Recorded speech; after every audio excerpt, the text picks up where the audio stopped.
Hello and welcome to the Pilot Review Show. This is Scott Ross, and joining me today, as typical, we got Timberwolf. How's it going, guys? So for today's show, we're actually going to do something a little bit different than normal. We're going to go over and discuss the new Krenim warship that just came out from season 10.5 that both Timber and myself have got on that very release day. Um, Oh, yes.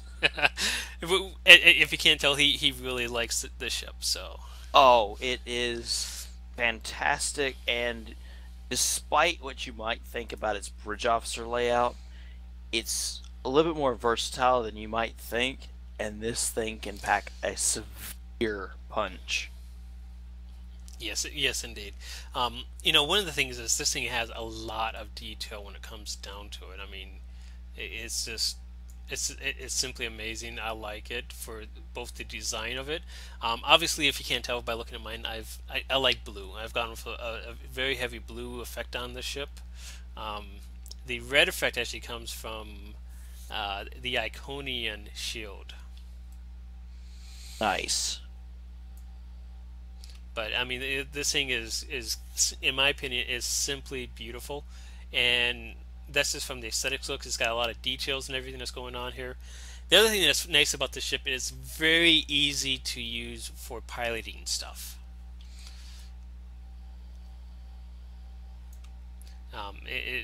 Because one of the things that I like the most about it is the fact that it turns very easily, very smooth, and it's taking me a little while to get used to how well it turns. I'm still not used to it fully. Yeah, it can literally turn on a dime. I've noticed that with an ISA run that I recorded for my channel earlier with Scott. With basics, some of the basic consoles you might have, I simply was running one extra console, the tachyokinetic converter, which helps turn rate. And you can have this thing on just an impulse burst if you're facing the wrong way. You can have this thing power slide almost in a stop motion. You can power slide in place to face your next target because of the turn rate, the inertia. You literally can move almost exactly how you want to move in this ship in combat, and it looks amazing. But it makes piloting very difficult when you're running at full impulse in some of these semi-hectic runs. Yes, indeed. I mean, if I was to find a spot here, like right now, I can pretty much keep it right in the same small center loop. Um, and that's one of the things I like about that. And like I said, it makes it very easy for someone trying to do things from the piloting perspective because you can turn yourself very quickly, very easily, and there's not a whole lot that you have to really worry about. Um, you might find yourself in the ship either overcorrecting if you're especially if you're used to a slower ship that doesn't turn as nice. So you might find yourself overcorrecting sometimes. I've done that a lot myself. So I'm trying to get used to it. As I am as well. I mean, there's a lot of people that have seen my videos by this point. I typically fly an Odyssey. It turns like a brick. Yes, I know. I still love my ship. But comparatively, when I flew this ship for the first time in ISA, I felt like I was ice skating as far as just how quick this thing can move and maneuver. And it's going to take me a while to get used to. But even on our first run, this thing, even with the piloting curve, you can make up for that very quickly with your bridge officer abilities. But then once you've got them paired, it's going to be astounding what this thing is going to be capable of in the long run. Yeah, yeah, indeed, and that's one of the nice things about everything that's going on here. Um, you know, if you're used to escorts and faster ships, that faster training ships, it's not as fast as those ships. It's got a 14 turn rate on it versus the 20 on like a pilot ship, or the 20. I think it's like 21, 22 on the Jemadar strike ships. So it's not quite as fast as either of those, but it still has pretty good turn, And I'm used to the scimitar. Anyone that knows me, I fly the scimitar almost religiously. And if I can get this ship to do the numbers I think I can do with it, it's going to actually be enough to pull me, okay, to pull me out of my scimitar. And not with scraping fingernails and whatnot. It's going to be like I'm jumping out of my scimitar to get in this thing. Cryptic, do you hear him? You actually got a ship that at least one scimitar pilot is actually happy about, as they're willing to pull out totally because of this Yes. ship. Yes, it's such a amazing setup because it may not have hangar bays on it like the scimitar does, but everything else is in my opinion is a superior setup for this particular ship. And I would have to agree, considering what it could have been. It's just, I'm not a big escort pilot. I'm all about the cruisers. I'm used to beam arrays. So the first time I run this thing, I'm also running dual beam banks, and this ship is enough to get me out of my Odyssey. It might not have me full time out of the Odyssey, but it's enough that this is going to be fun enough to run.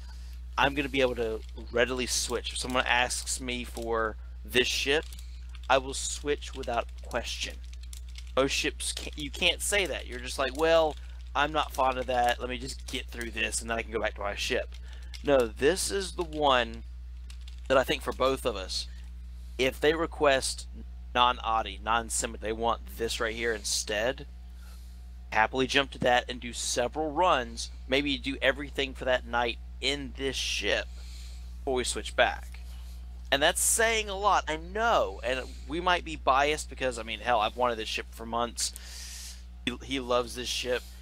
It's just, it might be biased, but what we've seen it do in action speaks to how we can describe it now. Yes.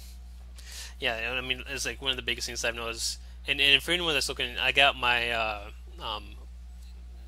ship layout up right now, which if you look at it, it's almost exactly identical to the scimitar. The only difference is it's got 3 devices and no hanger, where the scimitar has four devices and a hanger bay. But any scimitar users can use their exact same setup from the scimitar on this ship, and just not use their hanger base. Which for some people that I knew that had their scimitars, they were using their ship without actually deploying their pets most of the time, anyways. Oh, really? So that's one of the things I do know.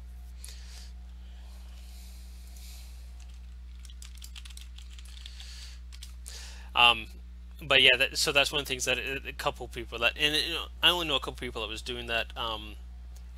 And someone on Twitch is making a comment on how I'm losing out on some AP damage when I'm not using the obelisk core. A couple reasons on that. One, I got the 4-piece Iconian set for 33% damage increase, which goes to the team versus just for myself, and that is actually enough to make up for it. Yes, I could get 105 more AP damage with the obelisk core, but this ship is also designed to help other people out with its total setup and layout that it has. It's not just designed for a all out for myself type setup. Well, even if it was a for yourself setup, just with the boosts that you can get for yourself with the 4-piece Iconian is more than enough with the way the current setup that you have. To put you It's over the more top. than enough to put you over the top versus the Ico core, and even if it has a little bit more Ico, a little bit more on the obelisk, you can make up for the obelisk with a trait or with a console. And one of the consoles that he has on his ship, I don't have it on mine right now.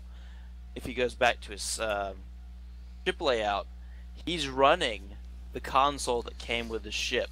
Now, the reason I want to mention that is because the console, in my opinion, is not a gimmick. A lot of times, you hear people saying, "Oh, well, the console that came with this ship is a gimmick. It's just something to throw out there. It's just something for a set bonus." We can actually honestly say this particular console is worth it. It's not for the passive because we were talking about accuracy with cannon weapons. You really, I mean, accuracy and cannon weapons they need to work on, but accuracy, eh. The reasoning is the activatable ability with the timeline analysis. I'll let Scott explain that in further detail.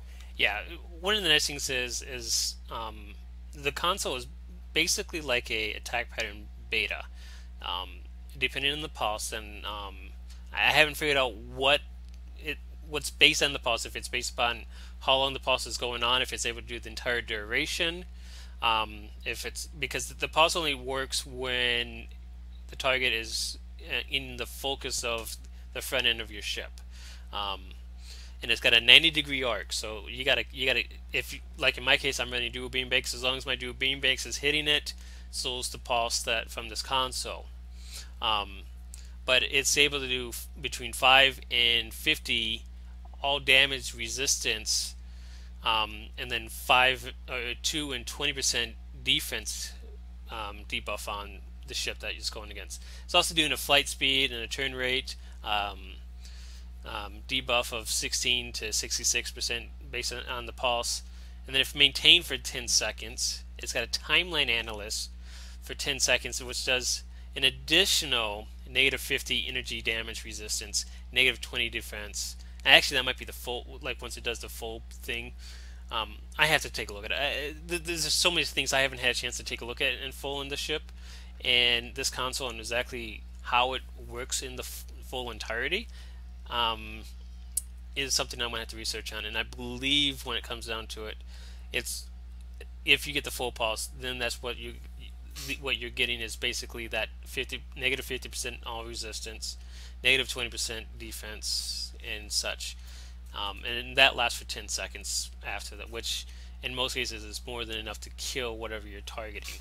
So Which, if I understand it correctly, it's a growing attack pattern beta for 10 seconds, and then the moment it hits 10 seconds, it applies it for an additional 10, so that's a full attack pattern beta on the target for 10 seconds, whether you lose target lock or not, with a growing 10 attack pattern beta for the first 10. So you've got a 20-second debuff on your target that I'm assuming, I haven't crunched the numbers, and neither has Scott, I'm assuming does stack with everything else.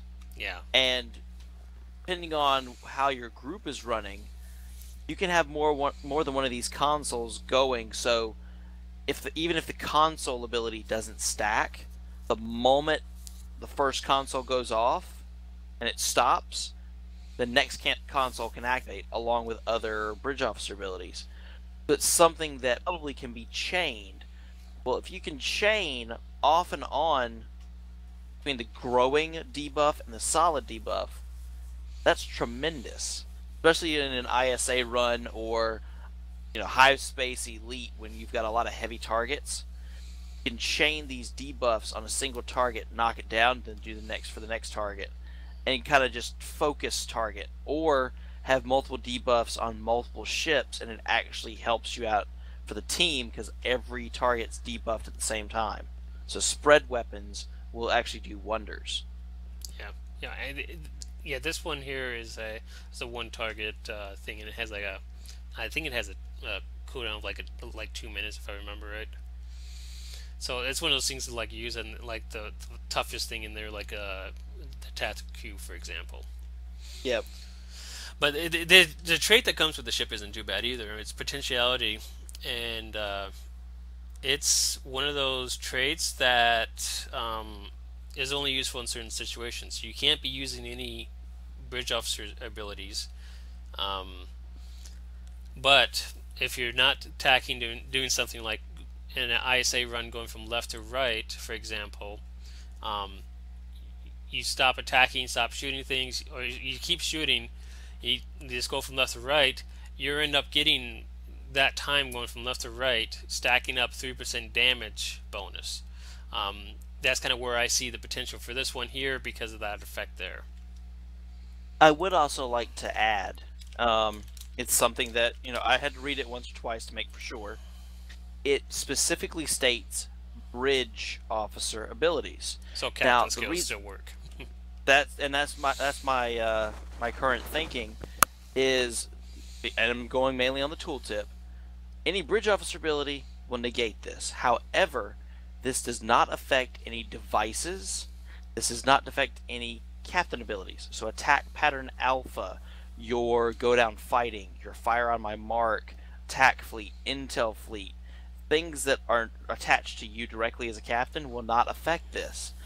So, about the best way to think about it is, got your specific runs, like your specific areas of ISA, but it also could be part of a raw damage build. And what I mean by raw is you're testing just captain abilities, your weapons, and potentiality. And even though it's probably not a high-end buff, it's still worth using considering how much of a buff it is. Yep, and now I got plenty of situations in which I'm attacking, but I'm not doing any buff skills. And like I said, in an ISA run going from left to right, I've got a point in time where I'm not going to be attacking, and to have that help out with the right side, taking the right side down faster, is a very good ideal that I have of trying to make something that's different than the norm. Absolutely. Um, the other nice thing that this thing has is the British officer layout. I mean, it's very versatile, and for the most part, it's almost exactly like a scimitar setup.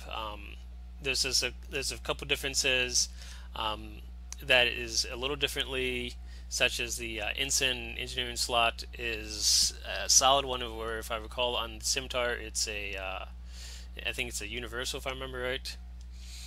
Um, and then the science one, instead of being a three slot one, is only a lieutenant, so that three slot would have been like a tactical spot. So I think that's the biggest differences in the two, if I remember right.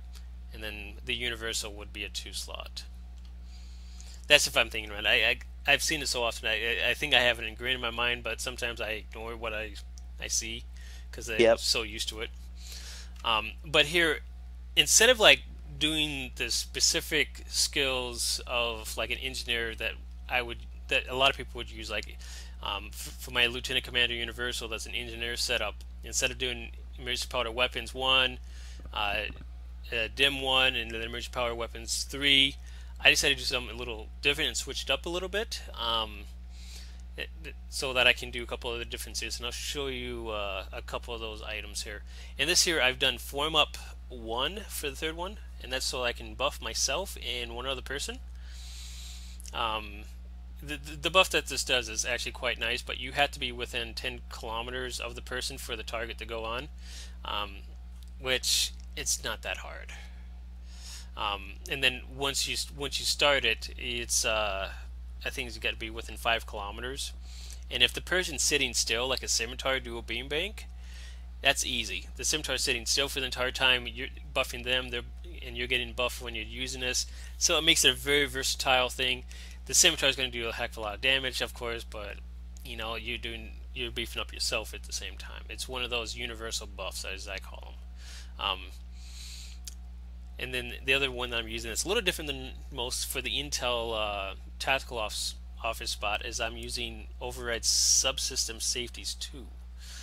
So I'm getting instant plus 40 damage for max that I can go up to. One of the things that I see all the time when I'm running my runs is all of my power levels, all of them, will go up to 140 to 145 or so on average, as they are right now at this particular moment in time. So everything is going up into the 140s, which buffs your damage for your weapons in two ways: from your weapons and from your auxiliary. Your auxiliary, in my case, because of the new Kara trait. So that's one of the things that I'm using to help boost my damage as well. And it doesn't set off the cooldown from the emergency power. So that's one of the key things as well. and then everything else is basically the same. I have a gravity well and a Tychon's Rift for crowd control and for debuffing the tactical cube at the end. And the Tychon's Rift I actually will use in combination with the gravity well sometimes if it's still around, or if someone else has launched a gravity well. Um, but my final display, it will be a little bit different once the Krenim consoles comes out. I am thinking I'm going to be using one of the consoles here with one of the Krenim Research Lab consoles instead to use the healing abilities, because I like to use those a lot. I usually do that or use the exotics. I'm not sure exactly what yet, but the healing ones, in my opinion, would be better because they have a shorter duration of how long they last and will go off faster. Yes, Falk. We got Vulcan FX in our group with us, or in Twitch Nice. with us. So for anyone that doesn't know, he's a great streamer. He broadcasts 4 times a week, if I recall. Um, he can correct me if I'm wrong, but he's saying that doesn't fully goad look so eloquent. Yes, I just wish that these other two devices was gold. Um, so one of the things that I like about this is that it is so quick and so smooth. And we've done a couple runs earlier today that um, have been very nice. And so far, my average runs has actually been a little bit better than my scimitar as far as the overall damage that I've done. In fact, my plasma explosions have been higher in this ship for some reason, probably because of the debuffs I'm able to do, than the plasma explosions with my scimitar as a whole. But we have that run. I'm going to go ahead and share that with you guys.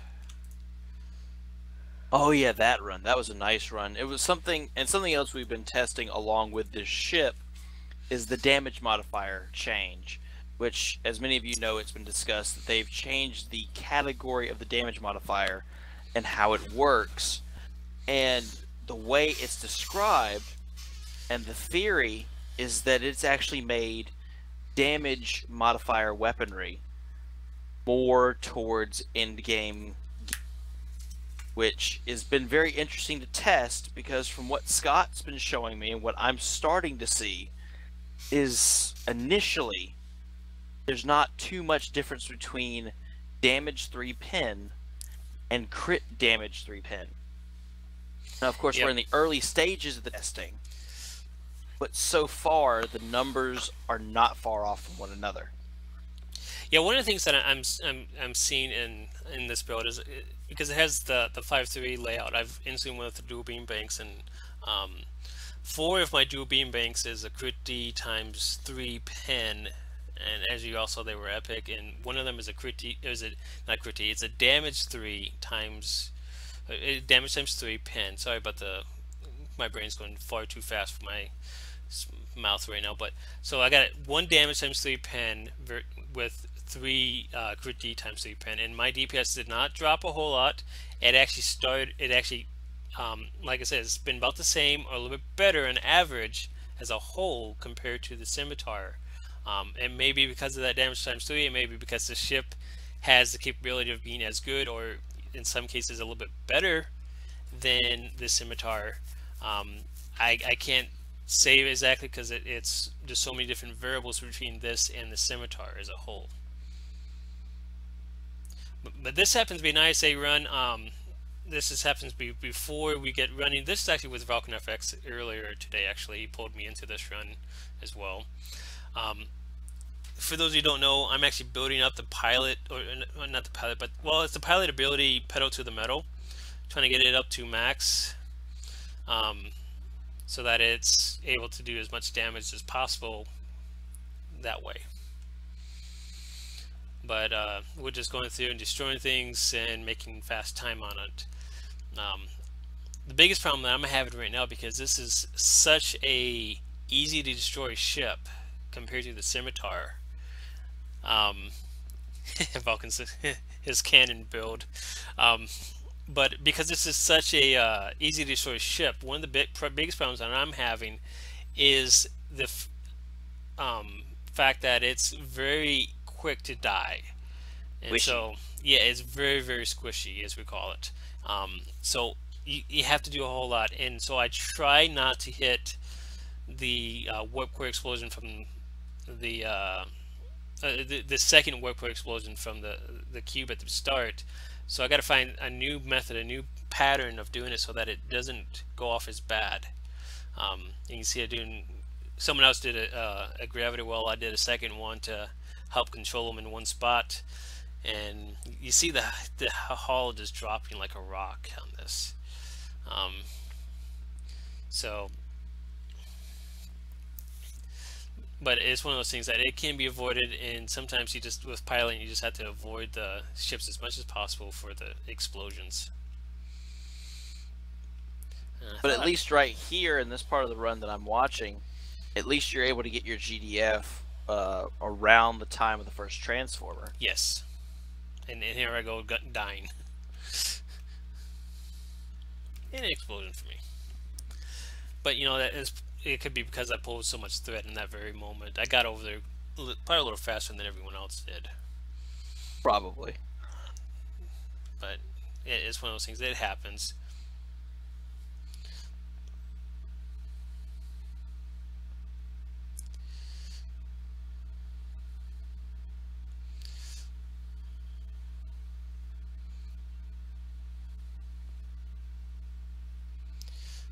But this is one of the things that I do like.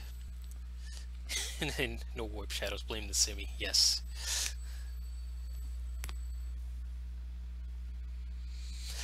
Uh, but this is one of the things that I do like, and I do. This actually happened to be the best run that I've had so far with this ship. Um, so that was one of the nice things is there wasn't a whole lot of lag in this one like there has been in some of the other ones, which is a good thing. Oh yeah. So I mean that's one of the biggest problems. I mean I do see a little bit of skill lag in some stuff. Some things are taking a little longer to go off, but it happens. And you can see I got the thread on the tack cube here, which is never a good thing to have.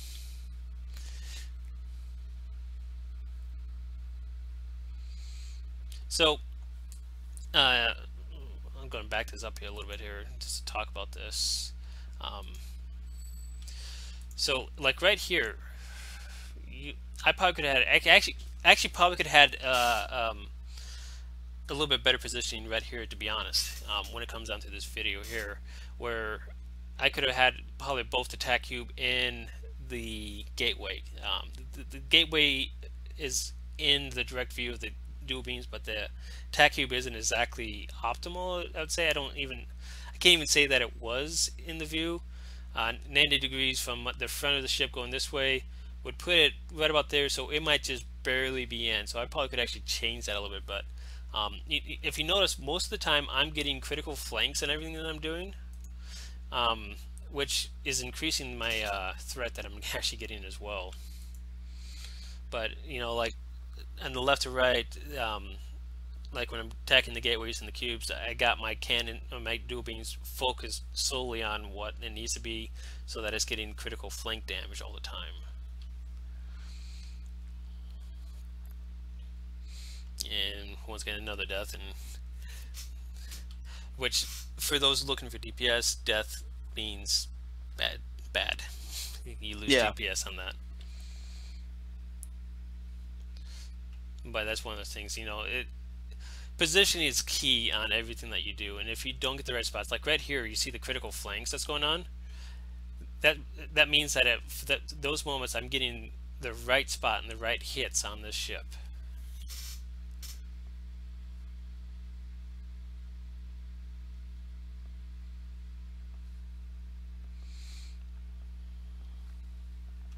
So, yeah, I probably need to use the rock and roll a little bit more than what I do, and that probably would have saved me a little bit better on some things.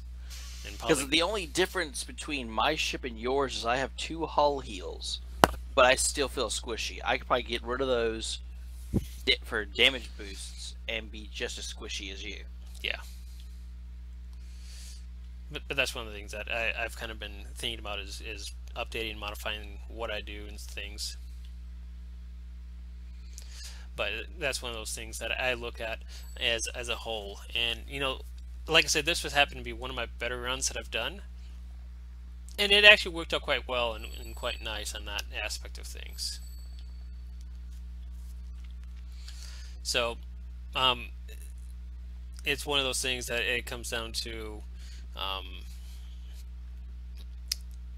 the ship. I mean, each ship is going to be different um, as far as like how well you live. So you might have to try different things. I might try a couple of different things, like switching my emergency powered weapons with engineering team 2 and putting the engineering team 1 to emergency powered weapons 1, and might get a better heal effect that way. So that's one of those things that I'll probably end up doing later on down the road. And I actually didn't use all my stuff. I didn't use the surplus, and I didn't use the temper negotiator to reset the bridge officer skills and such. So there's a lot of things that I could actually be doing a lot better and using more of my skills than I'm using right now, to be honest. So that's the Krenim warship. Like I said, that's one of my favorite ships that I've seen so far that's come out, and as I mentioned, that is probably a ship that will actually pull me out of the Scimitar full time. I will probably end up using this more than I will use the Scimitar now. That's for the guy that loves the bullet ships too. Yes, I mean, I will pull out the pilot ships from time to time because I like the pilot ships and the abilities that they have. It is a shame that they did not equip this with the pilot maneuvers. So that's one of those things that I would really love to see on these new ships, is these pilot maneuvers here.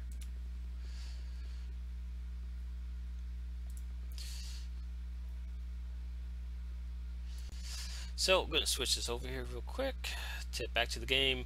Um, so getting a question here about the kind of odds of getting one of these ships. To give you an idea, if you count all the boxes that I open up to get it, I opened probably a total of 220 boxes as a whole. He's crazy. I am. I actually had stacked up and saved up a bunch of keys, so it's not like I spent $200 in the last 2 weeks on this game. Um, so I had a bunch of keys ready to open and use that I saved up from either buying Zen to get a bunch of dilithium. But in those 220 boxes, I had received a total of 4 Krenim ships. So that's my particular odds that I've had so far in this lockbox, which I would say is a lot better. But that's also doing very specific things at a very specific time. Well, not specific time, but specific moment, so that I could hopefully give myself the best yields on this. You want to do a run real quick, Timber?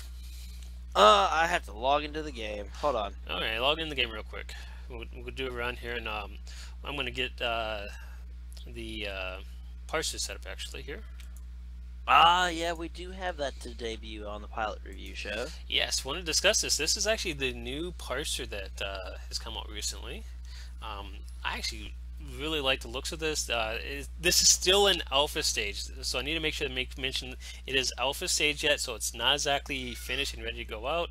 To give you a little tidbit of what's going on and what's happening with this, with the still continuum and the DPS parser.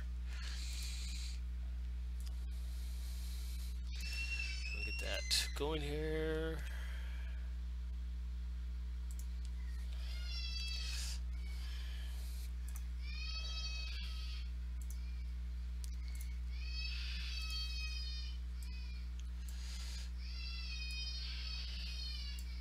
Alright, STO's loading up.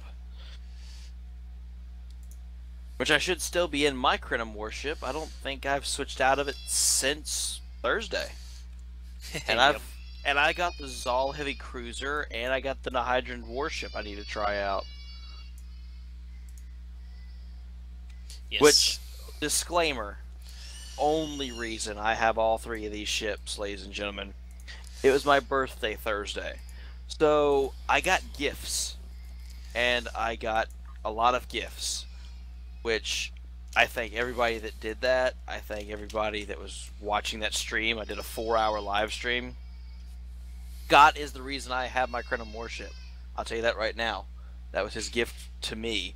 And I have thanked him every day since because it is such an awesome ship. I haven't gone back to my Audi since. I need to. It needs some loving. It's collecting dust in the space dock right now. I feel bad for your scimitar, Scott. I don't know if you're going to go back. I don't know if I'm going to go back either. Let me go ahead and beam up to my ship.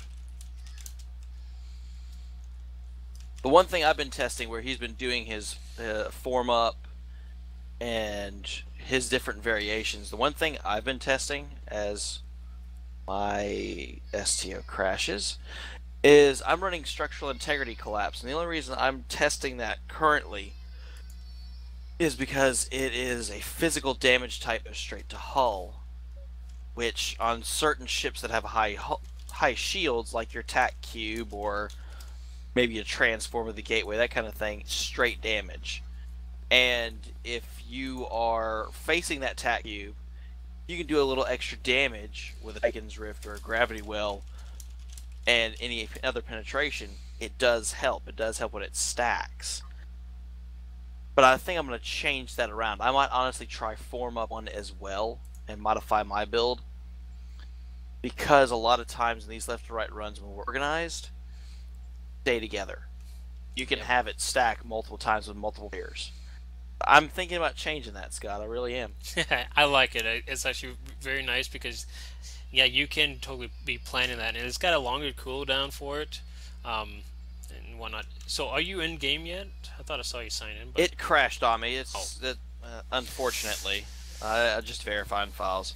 If you're wanting to go ahead and do a run, just show it off. Show it off in live action. All right. Well, I'll keep up with you for the time being.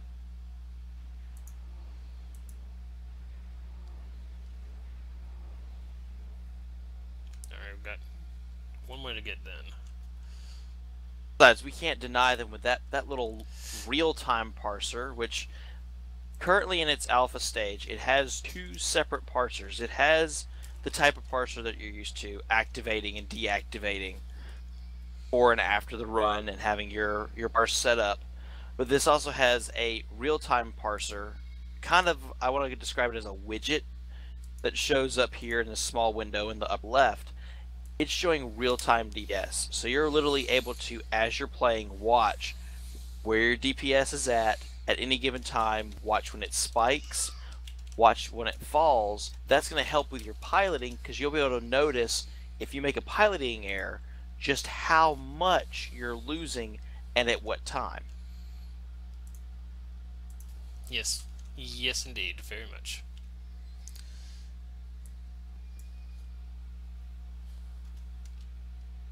Plus, it looks cool. Alright, we do got a full run here. Oh, someone left.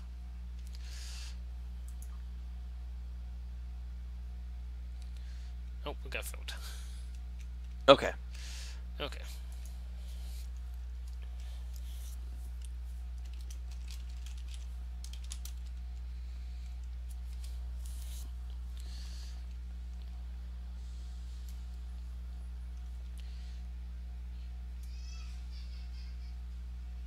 Oh, someone's left again. You are not having luck keeping these people in there. Yeah, I think Velkin's doing mass invites and people, so.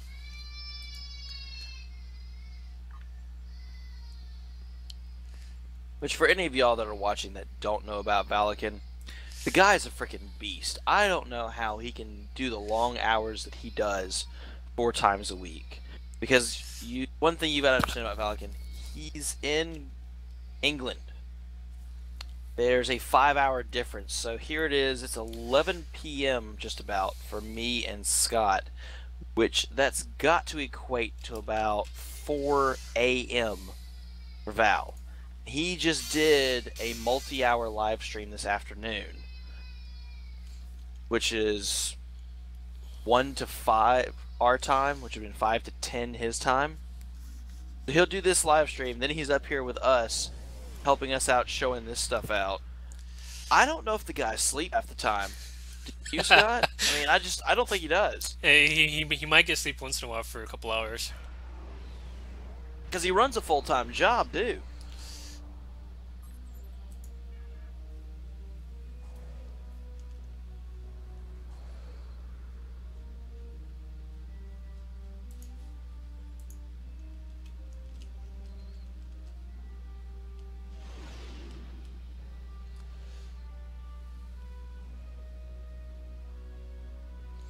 Three scimitars. And is that what is that? What is that ship called?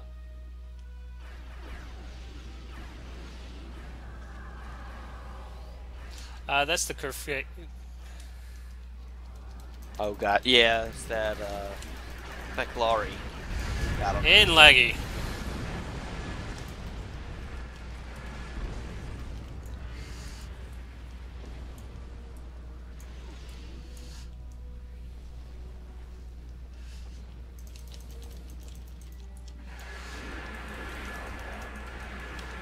God, that's the most out of position I've ever seen you. I know, right? Wow. And yes, guys, there is lag as far as post-patch, and I think a lot of it this weekend is a 10.5 launch. So a lot more people are trying to play with these new ships, this new mission, test out all the content. But you also have to understand a lot of stuff was added to the game between the ships, the consoles, the traits, the research holding. A lot of stuff was added, and they did have the flight crash for a few extra hours, which did irritate a lot of players. But that's the thing, they've had their issues, and it's going to take them a while to modify for it. So you are going to face lag. Not all of the runs are going to look as pretty as we can get them to look on the Pilot Review Show or on my YouTube channel. The only reason that they look that great is because we've gone through about 8 runs that day that were choppy because of lag, and then that was the one good run that we had that wasn't laggy. And we just do that merely for video quality.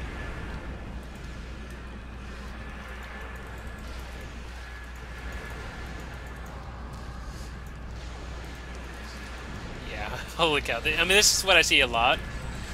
And it gets bad at this time of night, especially. And that could be merely, you've got a lot of people, it's prime time on the West Coast right about now. So, yeah.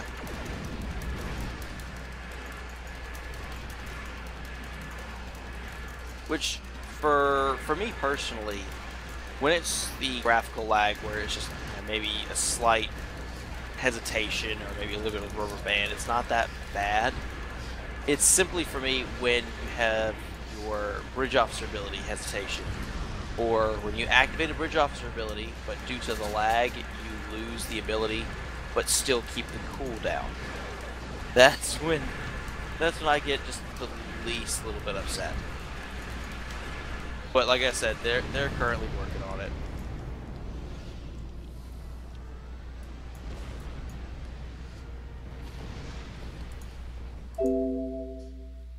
Of course, Scott is hugging the cube. Yes. Cube had a bad day. He's giving it a hug. Yeah, I gotta give it a hug because it's there and got destroyed. I mean, it got destroyed fast too. I mean, it just dropped. And then the alpha parser is having issues, it looks like. Which is, of course, I mean, it's an alpha stage.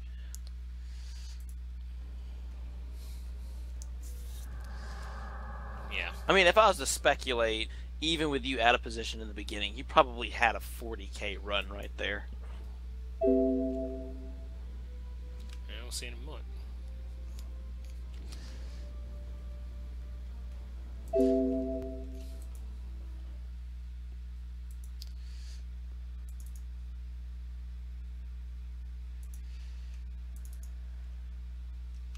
There's nothing showing up, so give me a second and see if it logged. All right.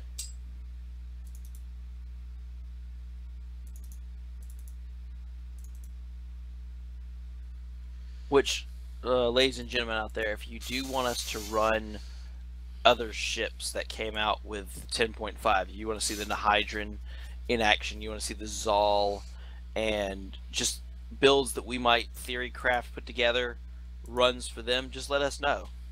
We'd be more than happy to do those kind of runs, show off these ships, just so long as we're able to luck out and do them in the future. I mean, we'll run any ship that we can get our hands on. Just some of them are merely dependent on insane amounts of EC or luck. But we'd be happy to show off piloting tricks and tips with any starship that you're having problems with, or at the very least, give you ideas of where you can improve, as always, like we've been doing on the pilot review show. And it looks like my logging got turned off, so I don't know why it didn't log, because I put up the other combat loggers that I have access to, and nothing parsed. And Spencer's showing off the Thaleron pulse. Didn't like you tonight. It apparently didn't like me tonight, but that's fine. Yeah. Like I said, I would estimate a 35-40k run for missing that starter. Did have a decent run for your piloting and your positioning. Yeah. Yeah, I mean, this run here was a very, very bad one, even for me. Yeah. And, like, part of that's, it's the lag. There was a lot going on there. I do have the Zahl. I can pull that out in a second. I don't have it equipped, but I'll pull it out so you can take a look at it, and we'll look at the trait that's on it.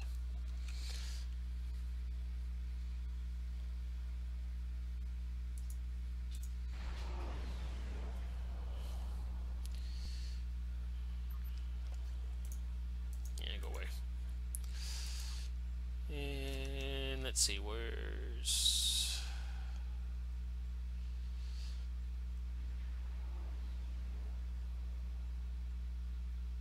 There it is.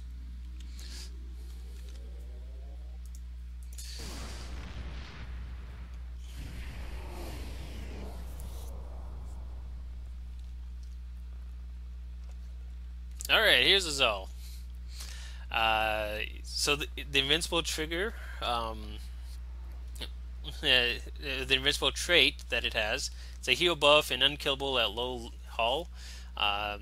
So when reduced below 5% hull, plus 50% healing to self for 8 seconds, plus 50% shield healing to self for 8 seconds, unkillable for 8 seconds, and once you activate it, you cannot trigger it again for another 120 seconds. And like Spencer said, it is broke at the moment. You can't hit GDF until after it triggers. It's still, though, still very as good. He would call it. Yeah. So that's one of the things. Here's the console that comes with it. I have not teamed these up to see how well the temporal phasing is. It's not one of those things I care to do set bonuses on, maybe because this isn't exactly one that I care to. But the console on it is the temporal shielding matrix, plus 100% damage resistance for 20 seconds, immune to damage from chronoton weapons, which in an ISA run, there's not a whole lot of chronoton, let's be honest on that. Immune to movement impairing control effects, which there is some that goes on. Where I'm at, plus 2 second recharge to all abilities, including those not currently on cooldown. So that's when damaged, the attacker suffers that. The attacker also gets, once attacked, the attacker becomes immune to this effect for 5 seconds. So basically, if this would be, in my opinion, this would be a pretty decent one to use for PvP, because it would make for 2 seconds the PvP person not able to launch any of their skills for 2 seconds, and you get another 2 seconds without them launching their best skills against you. And as Vulcan FX is saying, it's good against Iconian control, because yet they got the ionic control, turbulence that they do, which is very, very nasty.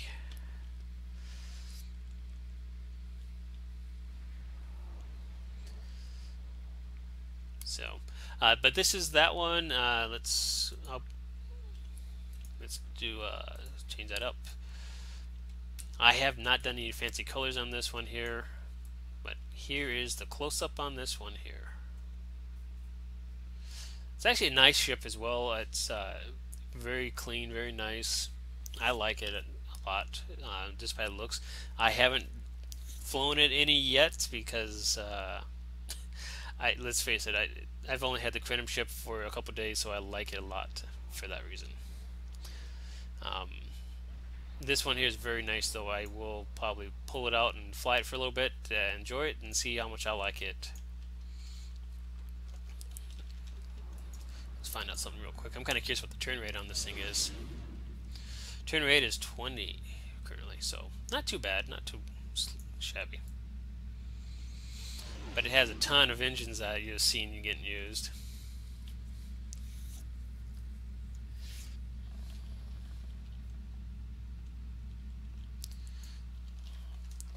We'll pull out the other ship here.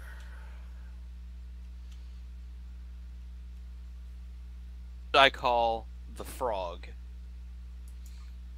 Yes.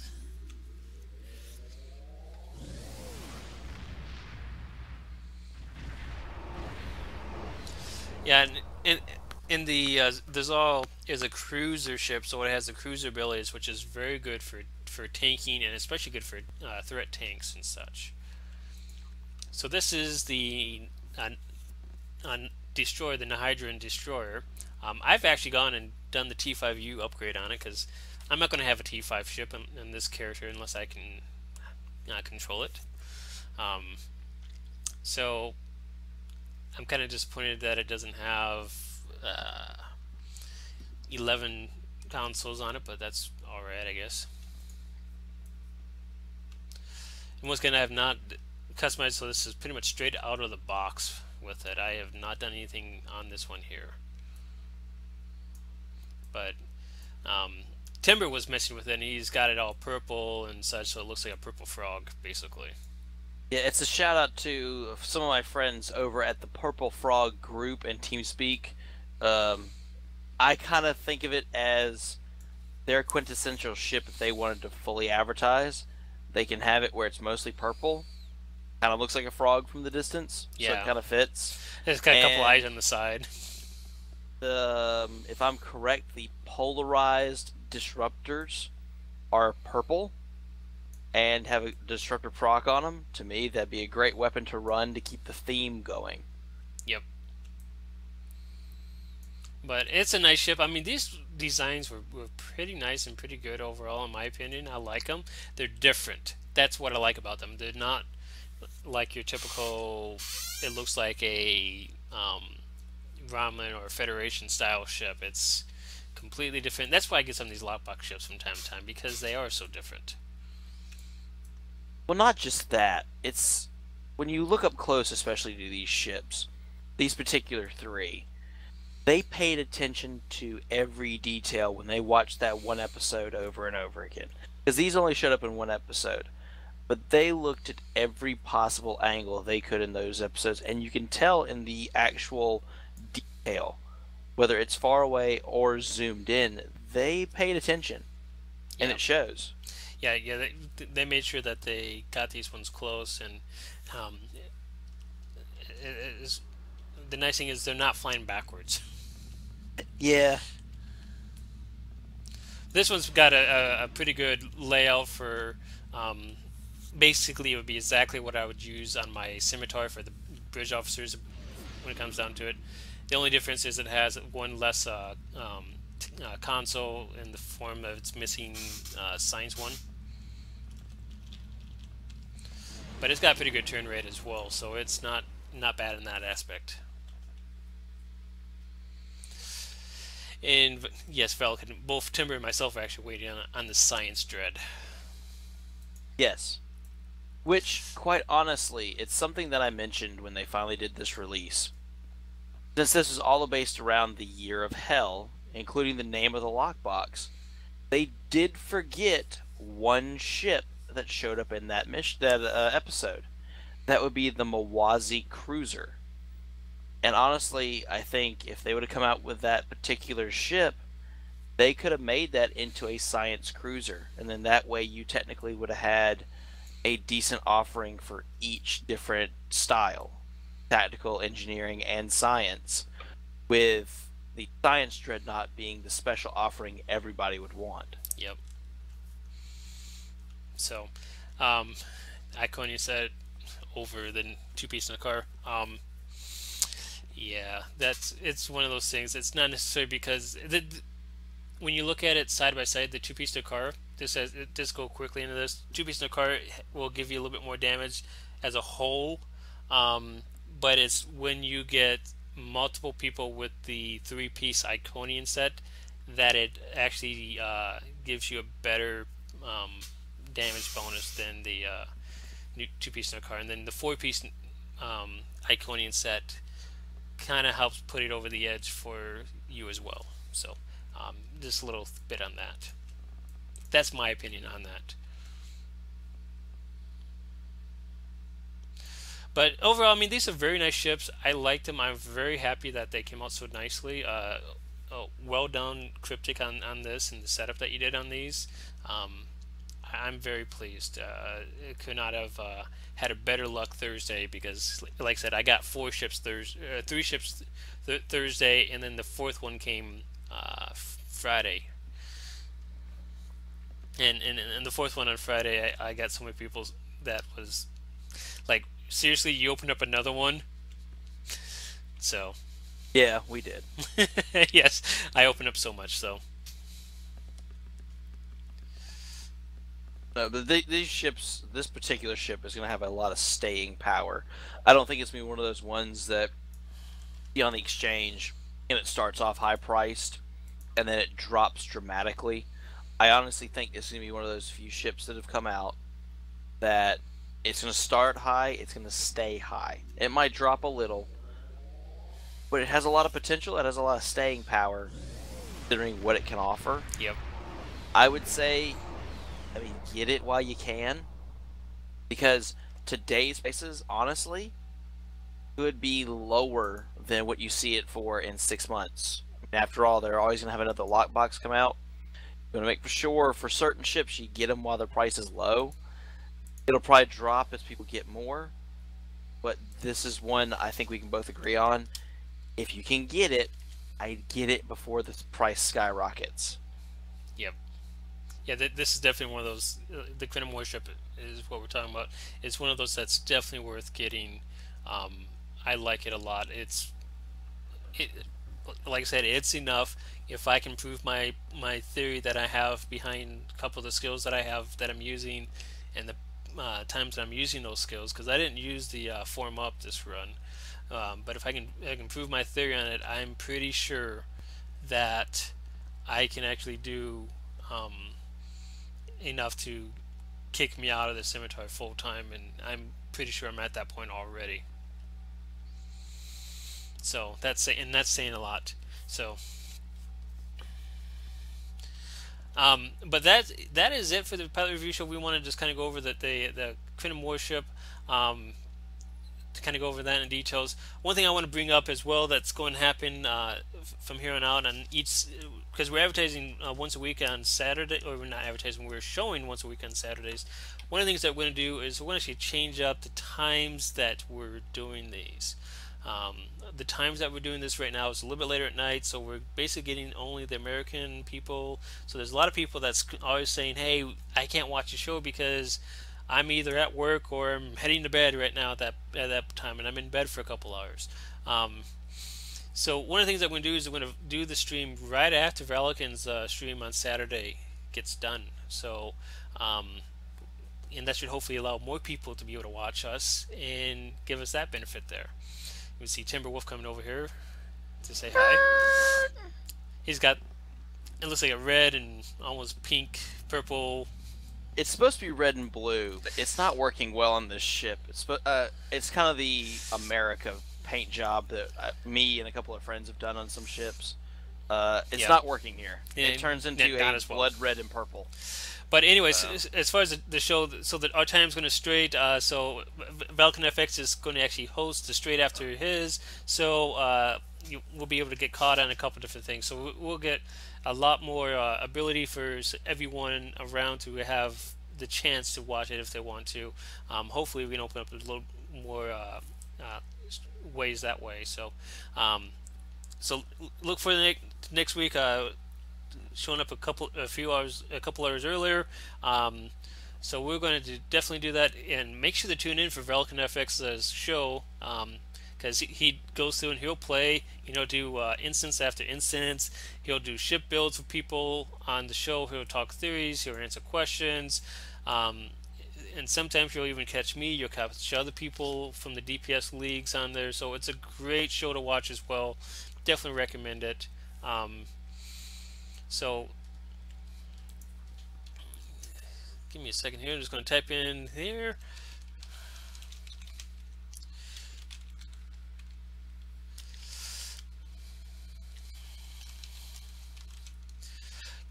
Go ahead and um, so anyways, as a conclusion here, I'm just going to actually end the local recording here. I'm going to keep the Twitch going and YouTube here.